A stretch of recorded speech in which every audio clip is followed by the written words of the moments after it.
How many discounts does USAA Auto Insurance offer? Too many to say here.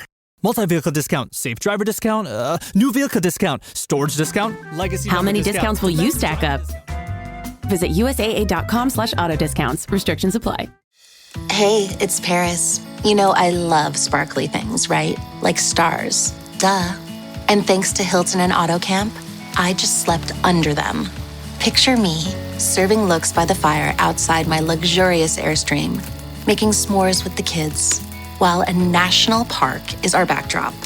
The great outdoors meets Hilton hospitality. That's hot.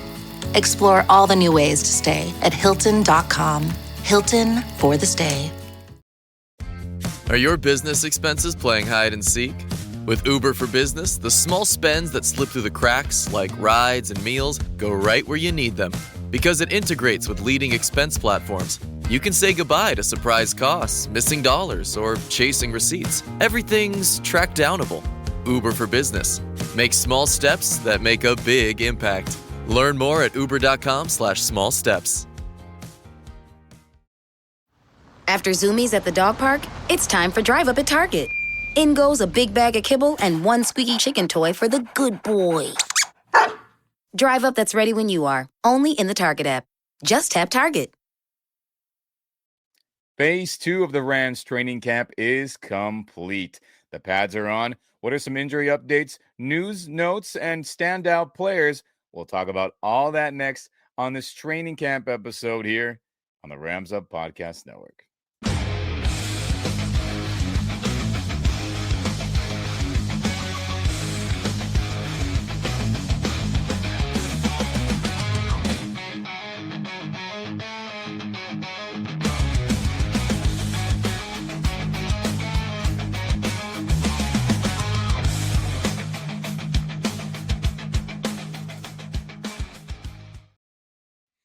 What's going on, Rams Nation? Welcome back to the Rams Up Podcast Network.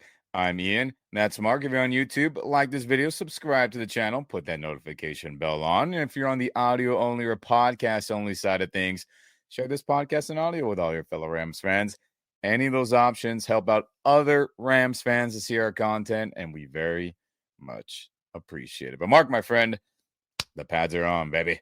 It's time to start hitting each other and getting ramped up for week 1. I'm excited.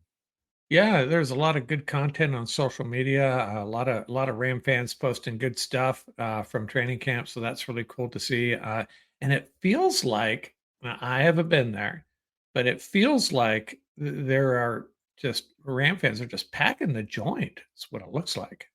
Yeah, it's looking pretty dang good as this phase 2 period. As I think fans are kind of learning. All right, that first week is the introduction, right? People are still just in jersey and shorts.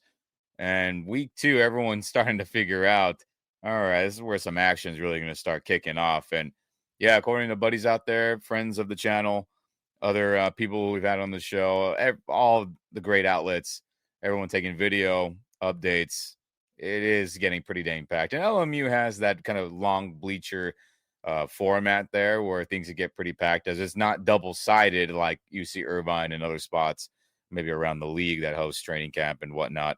So pretty excited to hear that. Pretty excited to see that Rams fans do want to see football in any capacity, whether guys suit up in practice or not, rest day, injured. They want to see what's going on. And that's a good thing. So phase 2, Mark, or block number 2. Blocks is more Sean McVay lingo, but it is phase 2, whatever you want to call it, Rams Nation. Right. Is complete. Now, this is the moment of integrating in shoulder pads, thigh pads, and we're going to start, colliding with each other and get ramped up, get your body used to, the mini car crash collisions that are inevitable on game day. So it's when things get real, right? We find out which guys can actually play. All right, you hear Sean McVay and others always talk about, this isn't real football when they're practicing without pads. And that was a majority of this offseason going into this part of training camp. And you hear it all the time from veterans, right? All right, which veterans can still play? Which young guys step up once things get serious and real with contact being involved and the extra weight and yada, yada, yada, yada, yada. So we are in that time frame, and there's a lot of news and updates based on what happened in this phase 2. So let's start with some stuff that we just got to talk about, but it sucks this time of year. You always hold your breath with injuries, Mark, my fellow Ramley out there. Cornerback Emmanuel Forbes Jr. has a hamstring injury. Gosh dang it. We were just talking about him not that long ago saying, hey, look at him get first team reps with Akello being out and doing some good things. Put on weight, looking stronger, looking faster, getting himself more acclimated with how we run this 3-4 defense and very zone heavy defense. I think fits his skill set better than what Washington was doing in a 4-3. But lo and behold, tons of video was out there and reports afterwards that he had a hamstring injury, as you saw him pull up, look frustrated on the sideline. Obviously worked with athletic health trainer Reggie Scott, and his day was done. And we have no update on what's going to go on with him in terms of just a little tweak will be okay, or is it something serious Cooper Kupp style where he's got to go see a specialist not too long down the road. I don't hope that happens, but you never know. So crappy, Mark. Crappy for a guy that was looking good with his opportunity. Yeah, and I'm a little optimistic here because my understanding is it happened I think in a red zone drill, and he tried to get back on the field for some ensuing plays, drills, whatever, and they had to pull him off just to be on the safe side. So I got a good feeling about this. I know hamstring injuries can linger, but we got some time. He has some time, so hopefully it's not a long-term thing. Yeah, I hope so too with that positive news that he was trying to go back in. But I see better than I hear, in the words of Sean McVay. When I see him out there, I will feel good and I will feel better. And until that happens, I got to say, all right, something's up. But we want our guys fully healthy. We don't want them going back out there less than, ideally 100%. Never going to be the case, truthfully, but we want them not having to worry or compensate because they're a little afraid of maybe retweaking something, and that's how you injure other parts of your body, right? No matter what sport it is or any job you guys or we all have. We've all done it. We don't want that for Emmanuel Forbes Jr. So something to keep an eye on. We'll probably find out on Monday when they Saturday, not Monday, when they go back to practice for the next phase of training camp. But another injury to a true starting player for our defense right now, Cameron Curl has an ankle injury, and this one looked way worse than what Emmanuel Forbes Jr. was, doing or kind of contemplating on the sideline to himself. This one hobbled off. Reggie Scott and trainers had to help him off, and Reggie and them, were examining that ankle area for quite some time.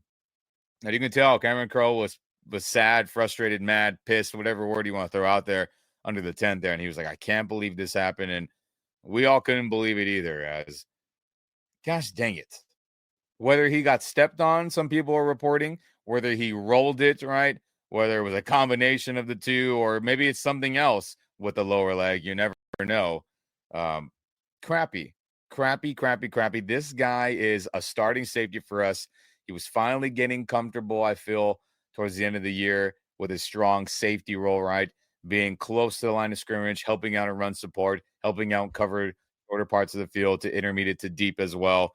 Thought he was more rangier at the end of the year and was really getting himself comfortable in how we do things and how this defense was being ran under Chris Shula. So for him to have this and for him to miss any time at all sucks. But next man up.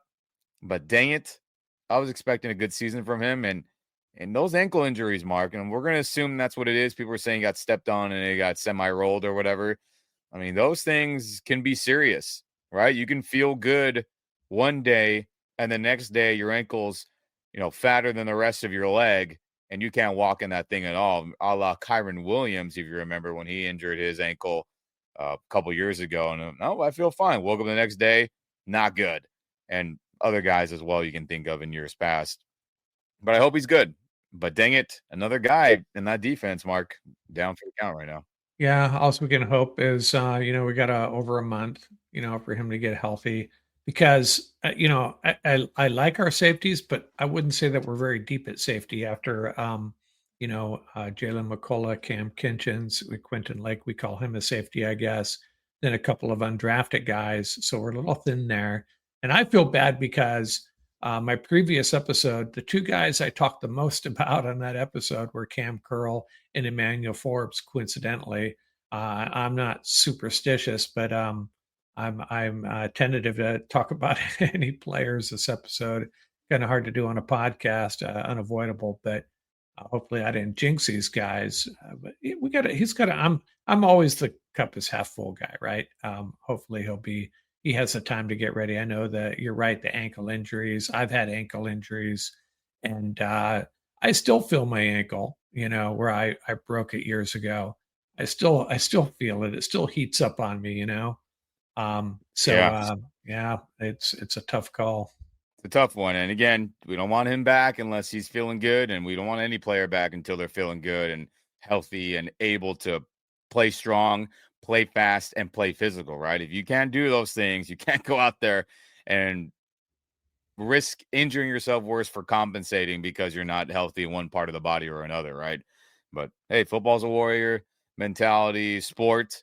And I'm sure if this was a game week or game week was coming up soon, I'm sure he would power through and try to get out there. But hey, he'll have Cameron Curl with a K, not a C. I realize I spelled that wrong earlier, so don't worry, Ramley. and this might be an opportunity to find out a little bit more about Tanner Engel, Nate Valcarcel, and there's a couple of other guys too that are going to get tested here. See if they can hang in the meantime. Yeah, well, I mean, we'll find out for sure with all those guys in the preseason, no doubt about it. But we got guys that could play traditional safety, and we'll find out how those things unfold. The next couple of days, if Cameron Curl misses time or doesn't miss time, we'll find out. But gosh dang it, sucks. But hey, some good injury news. No updates on Stafford. No updates on Alec Jackson. As we know, those plans are in place week to week for pretty much all those guys, or those two, I should say. But good news with inside linebacker, our rookie, Chris Paul Jr., or Pooh Paul, as he likes to be called, and friends and family, and I'm sure teammates will hang on to that, and we will as well as time goes on. He was out there for the final day of phase 2 in a limited role, as it was more of a walkthrough day. It wasn't fully padded practice where everyone's, smacking each other, thumping pads, and, doing the nitty gritty of fighting each other without basically tackling each other to the ground. But he was out there, as he had not practiced at all in phase 1 and pretty much up until the final day of phase 2. So that's a good sign, Mark, that someone that the entire fan base is really excited about, the inside linebacker coaches were excited about to see him in pads. It's good that he's on track to hopefully in the next couple of days suit up and practice in full pads, hopefully. But he's out there right now. It's good. Yeah, and I feel so much different about our inside linebackers than years past. I mean, Omar Spates came on last year, and we felt really good about him. But the group as a whole, not a whole lot to get excited about since Ernest Jones left. And I don't want to steal any thunder from some of the things we're going to talk about here, but I feel really good about this group all of a sudden, especially if Chris Paul if the early reviews on him are accurate. It could have a nice little group there on the inside. Yeah, they definitely can. So we're hoping that he will come back and we'll see what he's about in pads. And if he is ready to go, I mean, I expect a heavy dose of him and Dolak in that preseason, which that'll be exciting to see what those two guys look like as a duo or just individually as well. So hopefully in the next couple of days, we'll get a positive update on him and see him out there in force and pads and see what he's made of. Right. So good update. That's a nice one to feel good about, Rams Nation. And you know what else is good?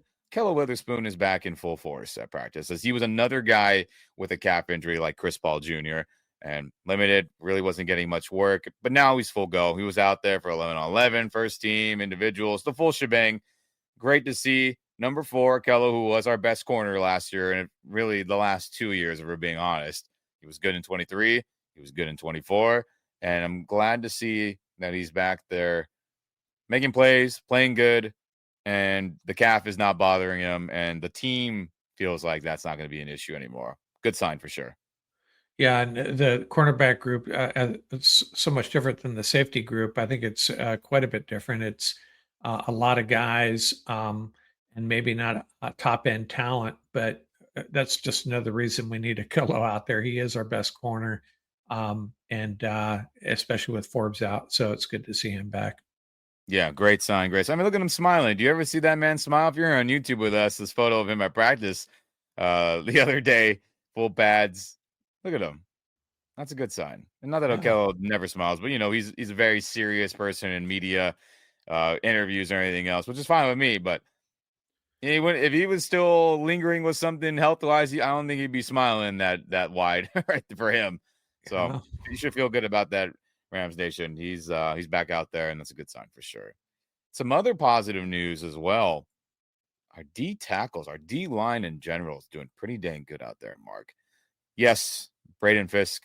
Yes, Kobe Turner. Yes, outside linebacker Jared Verse and outside linebacker Byron Young. The new Fearsome Foursome 2.0, whatever new name we'll eventually come up with for them. They're kicking ass, doing good. But newcomer Poona Ford is the talk of practice in these first 2 days of pads defensively, as he is impressing teammates and coaches. Kobe Turner, Quinnen Lake, Braden, Jared, Chris Shula, Sean McVay, all of them have been like, yeah, that dude is as advertised. And again, when the pads come on, you find out if dudes are legit or not. Like I mentioned earlier, how veterans and other ones, like you'll find out right away. Poona was one of those guys that are like, yeah, this guy is legit playing nose tackle. And I think he can play D tackle too, though, Mark. But your thoughts on everyone having great things to say about Poona Ford in the first couple of days of padded practice in phase 2? Yeah, I've been talking about him quite a bit, and there's a lot of pressure on him to deliver because he was, and in my opinion, he's the biggest signing of this offseason, right there with Devontae, I guess, due to the problems we had defending the run. And if he is the real deal, and he appears to be, we are kind of expecting this. It's going to have a domino effect on our defense, right? Because it's going to take the weight off of Kobe Turner, who was double teamed a lot last year. It's going to free him up to run stunts with Byron and Jared, and they can unleash hell with Poona Ford holding down the middle, and another guy we're going to talk about here in a minute, I think. So yeah, that's really, really good news. Yeah, great news. And he will play primarily the nose tackle, everyone. So if you put your hand out, right, picture 5, your middle finger will be where Poona will be.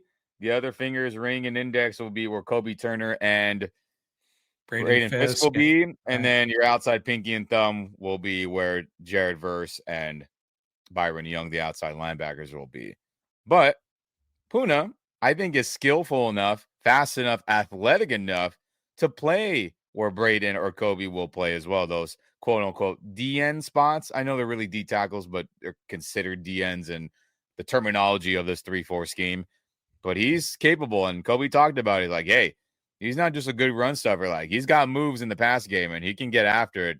That's what Kobe Turner said about him after one of the padded practices. So Poona Ford, he is going to be a big difference. And we might look back and Devontae might catch, 80 plus passes. He might have 8 plus touchdowns and 1,000 plus yards, and that will be great.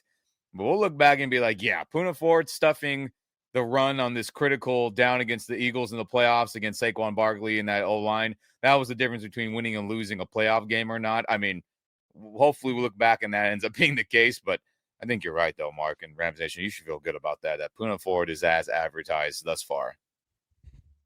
Heck Yeah. yes. Oh, go ahead. No, I totally agree. I think as we go through these position groups, I'm just getting floored with, every training camp, we get super excited about players and rookies, draft picks, and free agents, and a lot of it is, we're just being fans, right? But this year's a little bit different. I mean, I think these guys really are going to be impact players, and we have a bunch of really strong position groups. I'm convinced of it. Absolutely. And speaking of that D line as a whole, we got some dogs, man. Dog work. Shout out to Coach Henderson. Now he's at USC, but Tyler Davis, the second-year defensive lineman, is getting some love too, as Tyler Davis is making noticeable improvement from his rookie season last year, where I thought in that playoff run that we had or, the couple games that we played, he was playing good, played good against the Eagles for the most part. Sean McVay and others have said that Tyler Davis is making a noticeable leap. Kobe Turner talks about his consistency, how you always know we're going to get with him, and he's improved from that, his skill set from last year to now. Sean McVay has talked about how impressed he's been with Tyler Davis, and he's been getting rotated in with the first team as well, as he was in playoff games last year. So yet another guy, Mark, where we should feel good about. If he's out there, there shouldn't be this insane drop-off, production-wise, or maybe not production-wise, but just do your job and get it done-wise, if that makes sense, where it's not like, all right, Kobe Turner's out. We just got some dude that's going to get bulldozed, or he's not going to be able to stuff the run or not get to the quarterback. Tyler Davis might be a guy where you'd be like, look back and be like, wait, he had this many run stops, or he had this many sacks? Wow. Hopefully that's the case. Yeah, I think him and the draft pick, Hamilton, are going to be two guys that, we don't know much about him yet, but the draft the analysis I saw about him indicates he's got a lot of potential as a run stuffer too. So suddenly we got at least two guys that we can rotate in the middle, and we need those guys, right? Yep. That's how the Rams have approached the defensive line for years. Even Aaron Donald getting a lot of breathers. So it's really important to have guys like Tyler Davis that you can count on, run them in and give a couple of these guys a breather. Absolutely. And Kobe Turner talked about it, and he was pretty open after one of these padded practices in phase 2, where obviously he talked about Puna and Tyler himself. And when talking about himself, because he was so excited at what he's seen from those two guys, he's like, man, I can really have some extra juice for those go get it plays. And he mentioned how playing nose tackle, being on the field all the time for that, then obviously going back to traditional D tackle / DN and doing his responsibility there. He maybe didn't have that extra juice play in and play out to go hunt the quarterback when it was important. And he was still kick ass, which is a great sign. He was still awesome, a Pro Bowl level player. But I think to your point of that, Kobe Turner, he's thinking of that. He publicly mentioned that scenario you're talking about, get breathers and feel better to go out there and kick ass more. So we have some guys that are hopefully going to do that. And if Kobe Turner's feeling that way and mentioning that publicly, I don't think he would if he didn't think that was going to be a high possibility for him to be subbed out, production don't stop, and he can go out there and be at his best. So we got a good D-line, Rams Nation. I think you should feel good about it. And of course, injuries are the derailer of any team. But if all these guys stay healthy, and again, just D-line, not even talking about the outside linebacker guys, it should be a good group, at least those four we just mentioned. Turner, Fisk, newcomer Puna, and then second-year man Tyler Davis. Right, Mark?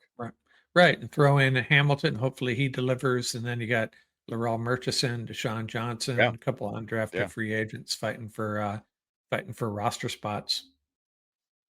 Oh, good group. I'm excited to hear that Tyler Davis is making noticeable strides and looking good. You should feel good about that too, Rams Nation. Speaking of other guys on defense that are stepping up and looking good too, defensive back, which I'll call him here, as Jalen McCullough, is not just a safety. He's not just a corner or a slot guy. That dude can play everywhere too, which is nice. He is also making noticeable improvement from year 1 to year 2. And McCullough was one of the guys we saw in the preseason. You're like, yeah, that guy can play. All right, cool. You should make the team, right? That's what preseason is really for. These undrafted or these rookies get action, and you just want to find out, can they play in the NFL and look good?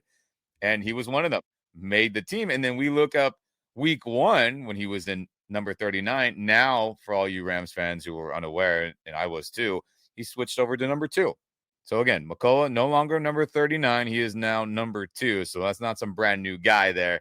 It is our own Jalen McCullough. So looking up into that week 1 game against Seattle, Mark, if you remember, I was like, who the heck is 39 out there? And I was like, oh, that's McCullough. Wow, he's out there playing on defense. And again, it wasn't in a full-time starting role. He was out there primarily for the dime packages. And what that is quickly, Rams Nation, that is when you have 6 defensive backs out there. It could be any group, right? It can be a bunch of corners. It can be a bunch of safeties. It can be a mixture of the two, And he was out there. He was that 6th guy they felt good about putting out there. So he was playing primarily at that time the dime linebacker. which meant he was the dime guy. He was the subbed in DB playing linebacker or roaming around that short area of the field. And he did an awesome job. Think about all the limited snaps he played, intercepted passes, was great tackling, all that. And, again, those dime packages weren't every play circumstances for him and the Rams, but he was awesome. So to hear Sean McVay talk about how, man, he's a stud. Man, he's improved so much. Man, we can plug him in at so many different various spots, and he's been very good learning those and getting acclimated to those spots. That is fantastic news. Why? Well, if Cameron Curl can't play, I would feel comfortable getting McCullough back there. Or if you want Quinn Lake back there with Kitchens, I wouldn't hate McCullough playing some slot, star nickel or vice versa. I mean, I think he can handle it, but what a great sign, Mark, that he's making improvements from an already really good rookie campaign with the limited time that he was out there.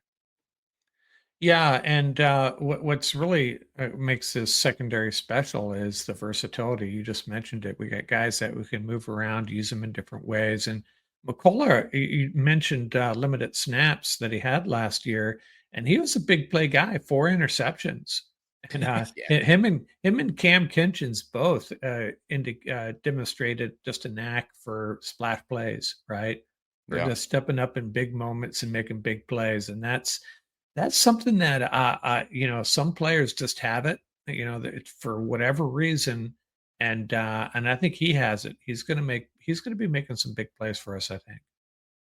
Yeah, I think so too. And the dude's a ball hawk. And imagine if he was out there more, which I do think that he will be out there more, injury or not. I just think having all those DBs out there, defending the pass with good tackling ability from Curl, from him, McCullough, from Quinn Lake, and others, I think it's a good sign.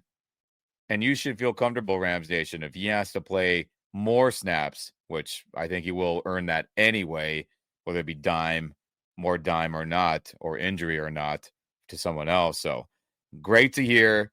Glad that he was another undrafted steal for the Rams, right? I mean, it's crazy.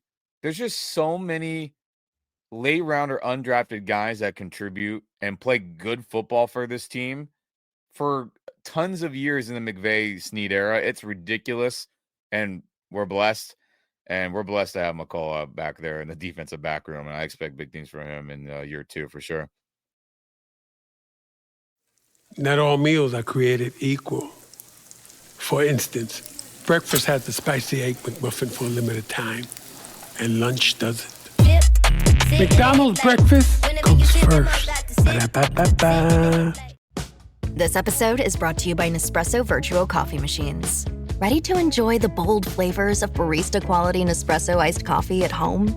Simply fill a glass with ice and press the brew button on your virtual pop machine to enjoy rich double espressos roasted to stand up even when chilled.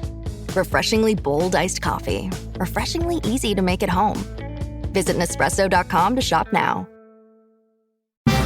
Today's top story, the flavor merger of the century between the Peanut Butter Group and Chocolatey Corp. Joining me is a PBC executive. Thanks for having me, Barry. Now, how did you know the merger and the byproduct of it, Jif peanut butter and chocolate flavored spread, would be a success? It was a gut feeling, a rumbling, if you will. Besides, they're 2 titans of taste. Very true. Goes great with pretzels. And pancakes. Apples too, I bet. Try Jif PBC today. Finding a new job is stressful. But with Indeed, it doesn't have to be. Just fill out your Indeed profile with your skills, experience, and desired salary. The more you fill out, the better your matches will be. And hearing from hiring managers will be 2 times more likely. Relax. That's your Indeed profile sending opportunities your way. Indeed, the world can work better. Ryan Reynolds here from Mint Mobile. With the price of just about everything going up, we thought we'd bring our prices down. So to help us, we brought in a reverse auctioneer, which is apparently a thing. Mint Mobile Unlimited Premium Wireless. How to get 30, 30, bit to get 30, bit to get 20, 20, 20, bit to get 20, 20, bit to get 15, 15, 15, 15, just $15 a month? Sold! Give it a try at mintmobile.com/switch. Upfront payment of $45 for 3-month plan, equivalent to $15 per month required. New customer offer for first 3 months only. Speed slow after 35 gigabytes if network's busy. Taxes and fees extra. See mintmobile.com. Yeah, we could have 2 undrafted guys back there, Spates and McCullough, making big time contributions. Yeah. Yes. I mean, I'm excited for him. I'm excited for this defense. And you know what else I'm excited, as always, to hear? When our inside linebackers are kicking ass, Mark.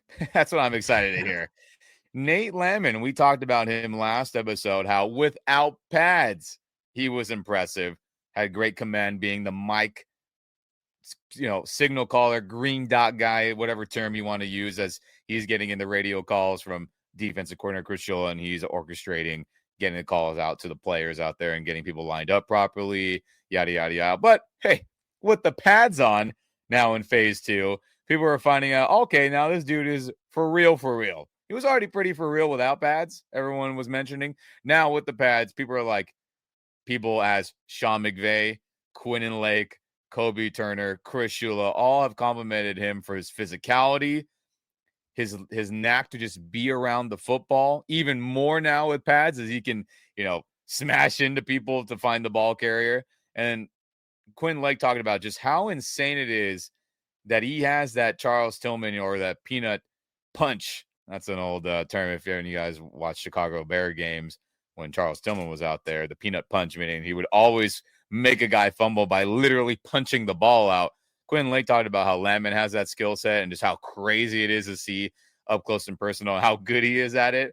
I mean, man, Mark, what you were saying earlier about feeling good about this inside linebacker room at this point in phase 2 of training camp, I do as well. And it has been a while since you could feel good about the group as a whole. Omar and him being the starting guys, that's not bad. I'll take that right now. Yeah, and he seems to have leadership skills. His teammates seem to love him. And I liked what McVay said. I saw there was a couple of guys interviewing McVay. I'm not sure who they were. I know DeMarco was kind of hanging out with him too. And ESPN LA. Yeah, and they asked him about Landman, and he said you can just hear him. You can just hear him hitting people. So that's kind of cool. Now, the peanut punch. Do they maybe have him working with Kyron Williams for half an hour after practice on ball security? Well, maybe it's not a terrible idea. I'm sure. Maybe they don't want to deflate Kyron's, his good mojo right now with it, and have your inside linebacker probably consistently knock it out like he does to other people. So, but no, I agree. That's not a bad. Maybe behind the scenes they do that, and would be beneficial for both parties. Maybe. Yeah. Right.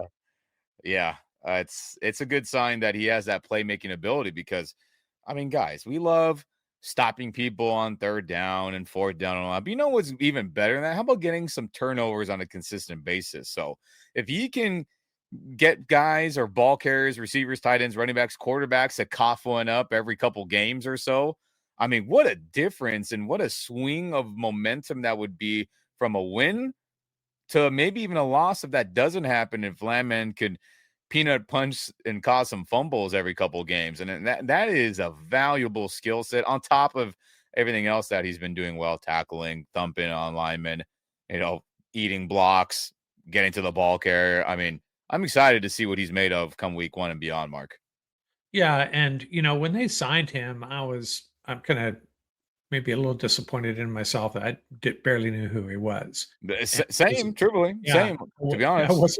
I wasn't really excited. I was like, oh man, is this Troy Reader 2? Is this Bryce Hager 3?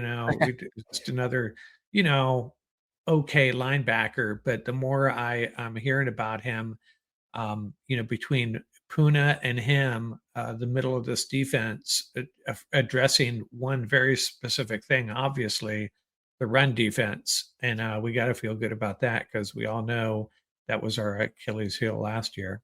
Absolutely. And to the point of anyone out there who is thinking, okay, is he going to be out there for all 3 downs, right? Be a 3-down linebacker? I think so for the most part, right? You're the green dot guy. You're going to be out there. Now, if you remember last year, Rams Nation, when we went the cheetah dime package, our probably most successful defensive grouping, which was the cheetah, meaning having all your fastest players humanly possible out there, defensive players, and then the dime, meaning, again, 6 DBs. So we yanked out both Omar and Christian Rosebin. We said we don't want any traditional inside linebacker. We'll put Michael Hoyt out there with Braden, Kobe, Verse, and Byron, and then have our 6 DBs, right? McCullough, et cetera, et cetera, et cetera, et cetera. So it'll be interesting to see what his coverage ability is, right? Is that a strong suit based on years past from film I've seen and others? No. Could that improve? Absolutely. So it'll be interesting to see is like, do we need to go cheetah dime because our pass rush is just so much better now from year 1 to year 2 with this group? Is our secondary that much better now from year 1 to year 2 with this specific group? Maybe. And we maybe don't go as heavy cheetah dime, right? Just Josiah Stewart do that or, become that extra pass rusher like Michael Hoyt was, or somebody else, Brennan Jackson, or somebody else pops up, right? Who knows? We'll find out. But that'll be interesting to see. Just a little nugget. I know you and I were kind of discussing off camera before we hit record, and I thought that was worth mentioning. We'll find out if the rest of the defense doesn't need that adjustment, or is he legit in pass coverage? Hopefully, we find that out. And maybe by the second half of the season, Chris Paul emerges as a guy that could get some playing time in those situations. Yeah, we'll find out. And again, Rams Nation, from Dolak, who was a good college inside linebacker at Buffalo, I believe, right? Buffalo out there. Right. And kind of crazy. He went undrafted, and another undrafted guy the Rams found. And again, we'll see if he can actually play or not. I think he probably could. We'll find out with him. We'll find out with Chris Paul Jr. Omar, we already know. Another undrafted guy that we know is legit. And then Landman looking legit. I mean, that's a good 1, 2, 3, 4 hypothetically right now, but that's better than last year around this time and other years. So we'll take it, Rams Nation. You should feel good about this defense, long story short. And I know me and Mark do for sure as well. But how about some offense? Who's been doing well on the offensive side? Yes, Puka Nacua is killing people, right? Here's a fun picture of him and D. Will going at it. As D. Will's back at number 31. He was 31 with us originally. Number 11 for the Super Bowl run. Was 24 last year, and now he's back in 31. So in case you're on YouTube saying, who the heck is 31? That's good old Super Bowl champion D. Will back in 31. I dig it. He looks good at it. And there's Puka Nacua catching a goal line fade as he's snagging it out of the air, and our new number 12 Puka. And yes, he's kicking butt. Devontae's kicking butt. Tyler Higbee looks good. O-line is looking solid thus far. But people and some players that have really been standing out again, and I think this isn't going to be a shock to anybody, the running backs, Mark. Blake Corum, now that we're in some pads, is looking pretty dang good, as like we talked about last time without the pads. He was juking people out. He was, making people miss in the hole, right? The hole meaning right when you get the handoff and someone's right there when the line makes a gap for you or a lane. If somebody's there, can you wiggle around that or get around that and get positive yards? He's doing that. Can you run tough and all that? He is doing that. And people say he looks faster. He looks good. And you know who else is looking good, according to reports? Jarquez Hunter getting some first-team reps as well, along with Blake Corum and Kyren Williams.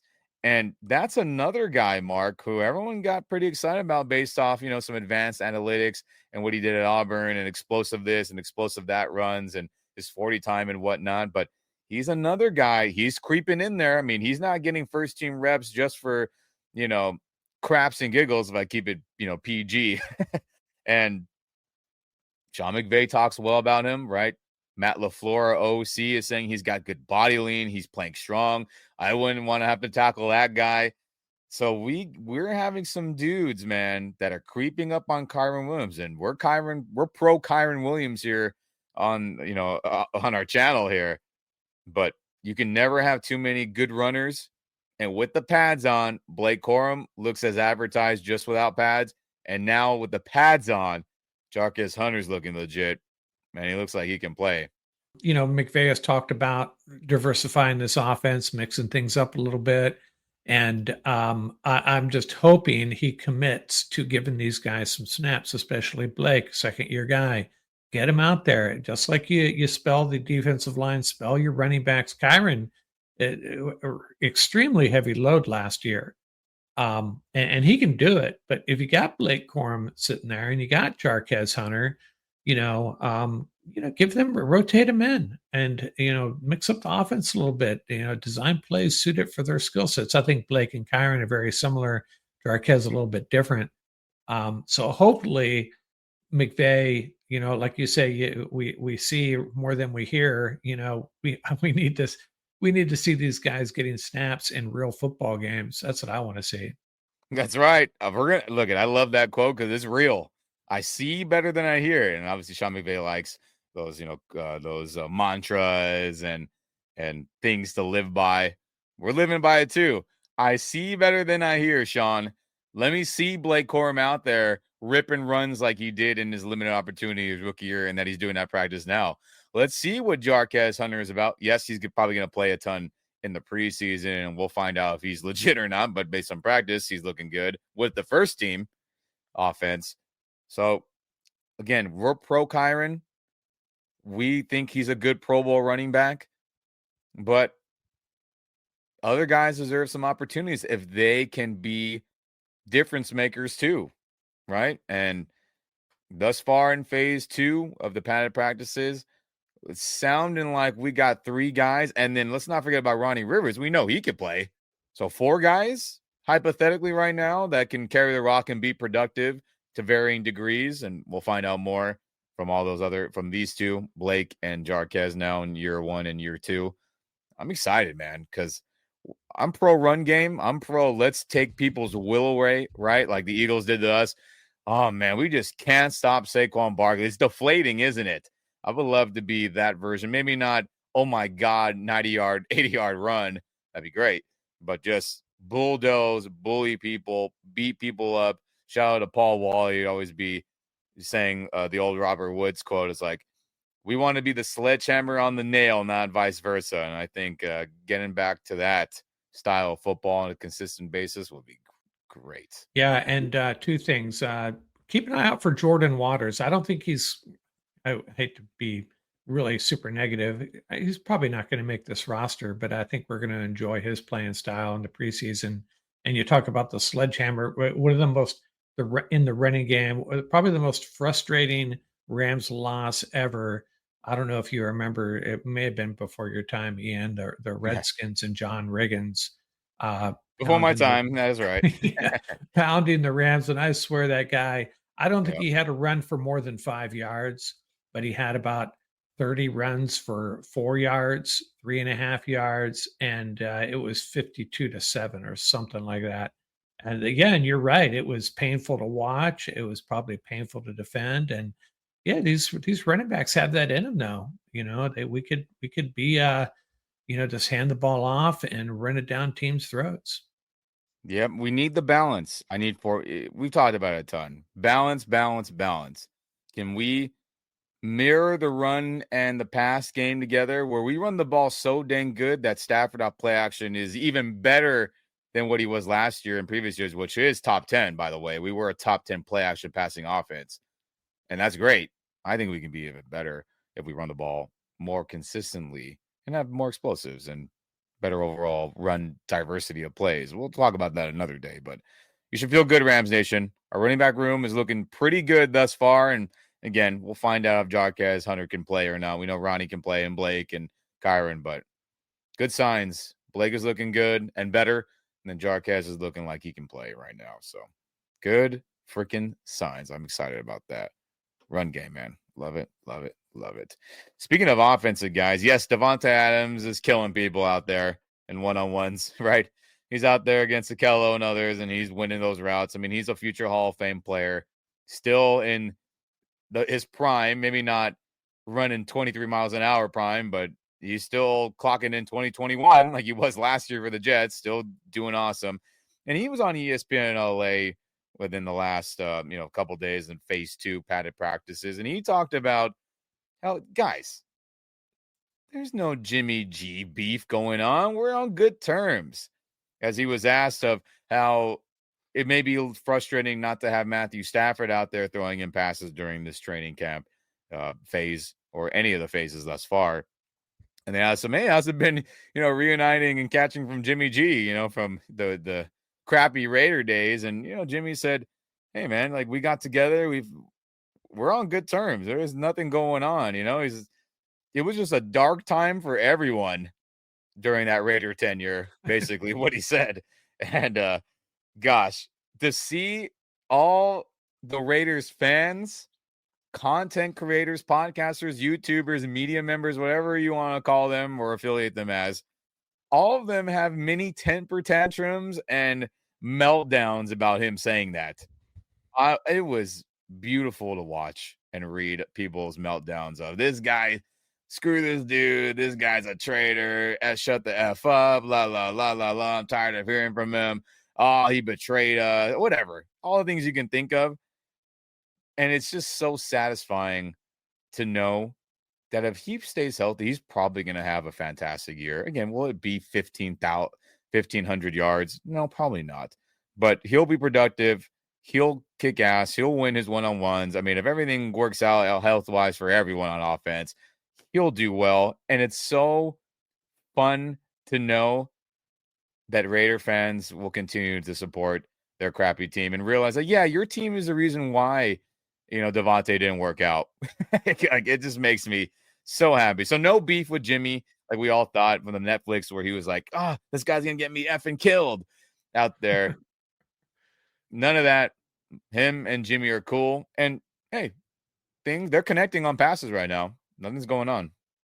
Yeah, and I think a lot of it has to do, I talk about it way too much, probably the Rams culture. You bring these guys in under the Rams tent with Sean McVay, and the vibe with this team is just incredible.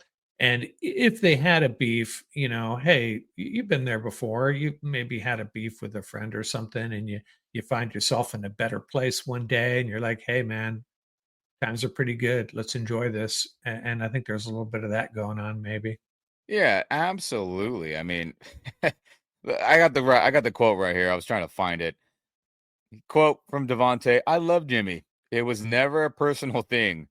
We got to catch up and get on the right page. Obviously, that was just a dark moment in all our lives.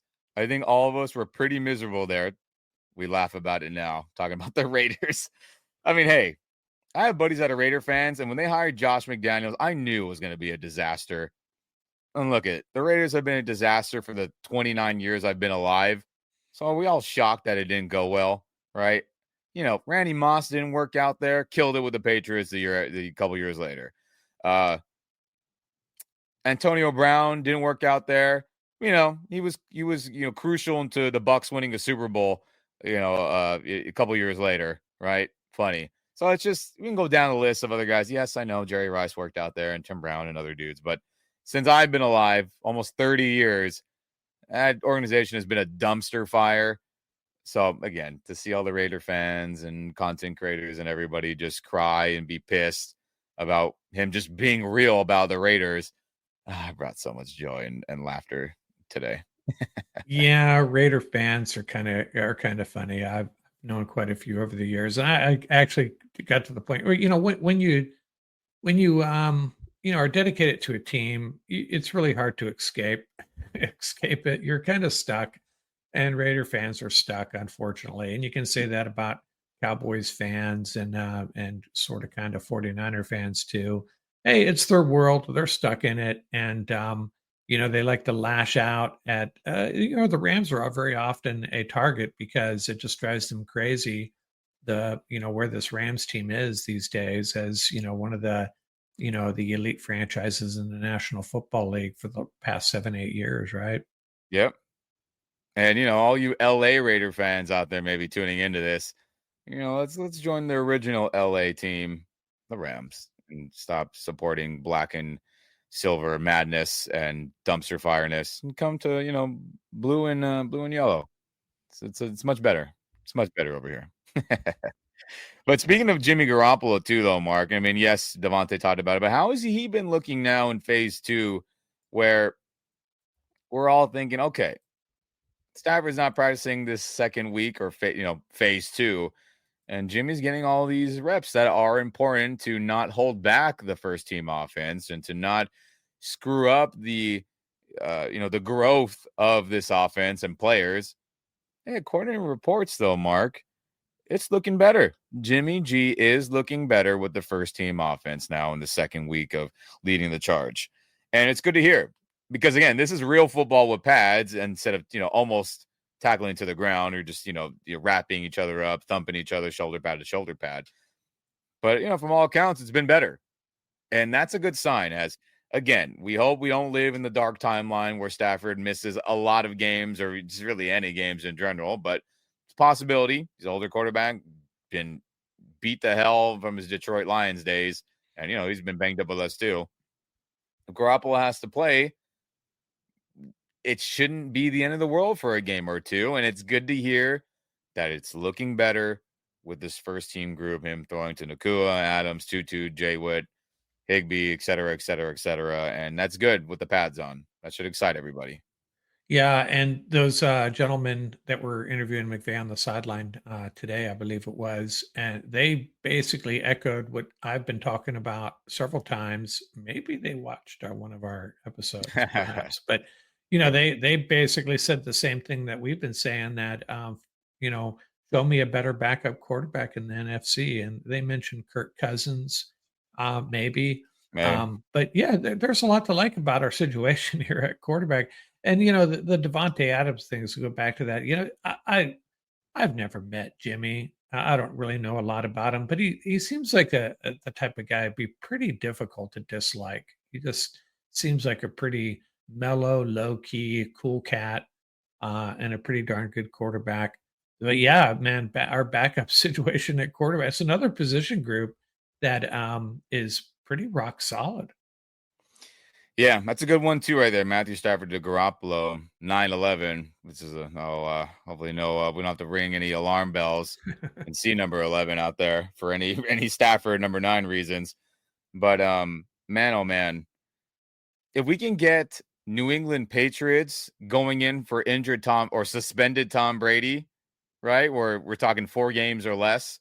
If anyone remembers that year where Tom got suspended for Deflategate stuff and Garoppolo was in there and played winning football. And then I think he got hurt, and then Jacoby Brissett had to go in for that 4th game. Tom was suspended. But anyway, if we can get that version of Garoppolo where he plays winning football, doesn't turn it over, makes the appropriate throws, makes some plays down the field, controls and leads the offense to be functional and, at least average, we'll be in a good spot. And I guess, can we get good 49ers version of Jimmy Garoppolo? Of course, that would be better. And it's just good to hear that things are not going crappy with him and that they're looking better. Because if it was the opposite, I would not be okay right now. Yeah, he can run this offense perfectly fine. He's more of a game manager. I get it. He's not a gunslinger. I get it. But we saw it week 18 last year, right? He looked pretty darn good. A lot of short passes, but we liked it. That's fine. This offense thrives in that. So, yeah, I'm a Jimmy G fan at this point. I know you mentioned Paul Walia earlier, and he is not, and I get it. And I think that maybe had something to do with the suspension, because that was a bad look to sign a guy and then he gets suspended. But all's good now. Jimmy's our guy. Jimmy is the guy right now, as we hope Matthew Stafford will be back for phase 3. My goodness, please. So we can all chill out, including myself. But Garoppolo doing much better with the first team in padded practices phase 2, and that's a dang good thing to hear, Rams Nation. But gosh, Mark, it's going by fast, man. Phase 1 went by in a blink of an eye. Phase 2 is now complete. And maybe Sean might say, hey, this is phase 2B or the beginning of 3 coming back, in a couple of days when they practice again. But, man, it's going by so fast. Preseason games are not that far away. I mean, God almighty. The season is ticking down. And actually, you just reminded me, we have a preseason game tomorrow night. Or by the time you hear this, could be tonight. The Chargers-Lions, a Hall of Fame game, and it'll be a bunch of, third string guys, fourth string guys mostly. And then what Saturday? Is it Saturday night? A week from Saturday? Rams open up. So yeah, it's gonna start happening even faster. It is. And joint practices is what my eye is going to be on, right? Against the Chargers, against the Cowboys, and I think just them two. I don't think we're doing a third one like we have in years past. So, man, oh man, Rams Nation, we will be updated and we will keep you updated on all those joint practices, all these preseason games, right? Post-game reactions, analysis of what we saw, and we'll break down all the guys, the young guns, both in those joint practices and preseason games, and even our starters, how they're looking against other starters from a good Harbaugh team, from Dallas Cowboys team with talent. Oh man, I'm excited. It's ready. It's Cowboys, Chargers, Browns are our three opponents. Correct. Yes. And I think again, just joint practice with the Cowboys and joint just practice joint is just practice just the two with the I'm Chargers, sorry, yeah. and then no joint practice with the Browns, and then we'll just play them for the final preseason game in late August. But man, oh freaking man, Rams Nation. Phase 2, block number 2, like Coach McVay likes to say, of 2025 training camp is complete. The pads are on, and now we ramp up leading into week 1 here in Los Angeles against the Houston Texans. I cannot wait, as I will be at that week 1 game for sure. But Mark, before we get out of here, anything else? Yeah, hey, I just wanted to share something to give you everybody a heads up. Starting in a week or 10 days, I'm not exactly sure.